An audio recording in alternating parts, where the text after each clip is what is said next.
வணக்கம் நண்பர்களே, அனைவருக்கும் வணக்கம். நிச்சயமாக கட்சிகள் சார்ந்து ஓகேங்களா, அனைத்து கட்சிகளும் இல்லாமல் தனியாக இந்த தேர்வு முடிவுகள், இந்த கட்சி சார்ந்தவர்கள் யாருன்னா பாக்குறீங்கன்னா இந்த வீடியோ ஸ்கிப் பண்ணிட்டு போயிடலாம். விஜயகாந்துடைய மகன் ஓகேங்களா, தமிழ்நாட்டில் கேப்டன் விஜயகாந்த் அவர்களுடைய மகன் விஜய பிரபாகரன் வந்து பாத்தீங்கன்னா தற்போது எதிர்பாராத அளவிற்கு முன்னிலையில போயிட்டு இருக்கிற. கண்டிப்பா வெற்றியை பெறணும், வெற்றியை பெறுவார், நிச்சயமாக தன்னுடைய வெற்றியை உறுதி செய்வார் அப்படின்னு சொல்லிட்டு எதிர்பார்க்கப்படுகிறது. 3-4 சுற்று முடிவுகள்ல நம்முடைய விஜயகாந்த் அவர்கள் அதீத முன்னிலை. விஜயகாந்தின் மகன், ஏன் விஜயகாந்த் திருப்பி திருப்பி சொல்றேன் அப்படின்னா, அவரை போலத்தான் அவருடைய மகன்களும் ஓகேங்களா, எந்த ஒரு பிரச்சனைகளுக்கும் இல்லாம அழகான பிரச்சாரம் தான் அப்படின்னு சொல்லிட்டு ஆடல. அண்ணாமலை தான் சொன்னாரு, தொடை தட்டி 3வது சுற்றுலே நான் முன்னிலையில பெறுவேன் அப்படின்னு மூக்கின்னு கிடக்குறாரு.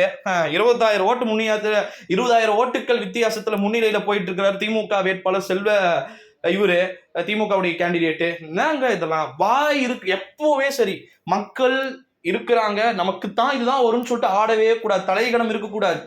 காலம் எப்படி வேண்டுமானாலும் மாறலாம், கட்டங்கள் எப்படி வேண்டுமானாலும் மாறலாம். இவர் அப்படி சொன்னாரா? எவ்வளவு மிகப்பெரிய ஒரு தலைவருடைய மகன் இவர். அமைதியான பிரச்சாரம், ஆருடம் இல்லாத பிரச்சாரத்தை வந்து செஞ்சாரு. இந்த ஒரு சூழ்நிலையிலே அதீத முன்னிலையில விஜயகாந்துடைய மகன் தற்போது சென்று கொண்டிருக்கிறார். ஒரு 20,000-25,000 ஓட்டுக்கள்ல லீடிங் போயிட்டு இருக்கிறாரு.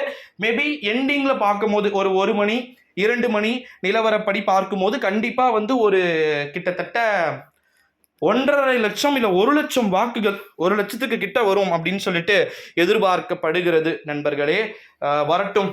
ஏன்னா எவ்வளோ நாட்டில் எத்தனையோ தொகுதியில ஊழல் பண்ணி ஏதோ பண்றாங்க.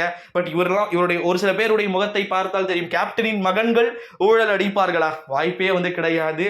நிச்சயமாக திமுகவும் சரி, அதிமுகவும் சரி, பாஜகவும் சரி, யார் எங்க வென்றாலும் சரி, எனக்கு என்னுடைய கருத்து என்னன்னா, நம்முடைய விருதுநகர் தொகுதியில வந்து பாத்தீங்கன்னா அண்ணன் விஜயகாந்த் அவர்களுடைய மகன் வெற்றி பெறணும்.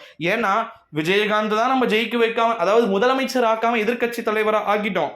ஆனா அவருடைய வாரிசுகளை அப்படி அனாதையா விட்டுறக்கூடாது. ஓகேங்களா, இவர் வெற்றி பெற்றால் விஜயகாந்த் வெற்றி பெற்றதற்கு சமம் அப்படின்னு சொல்லிட்டு அங்க பிரச்சாரங்கள் வலுவாக முன் எடுக்கப்பட்டது.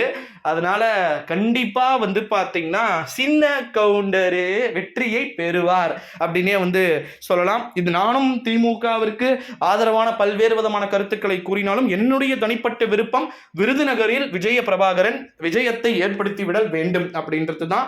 ஸோ தொடர்ந்து நம்ம பொறுத்திருந்து பார்க்கலாம் நண்பர்களே என்ன அப்படின்னு சொல்லிட்டு. நன்றி, வணக்கம்.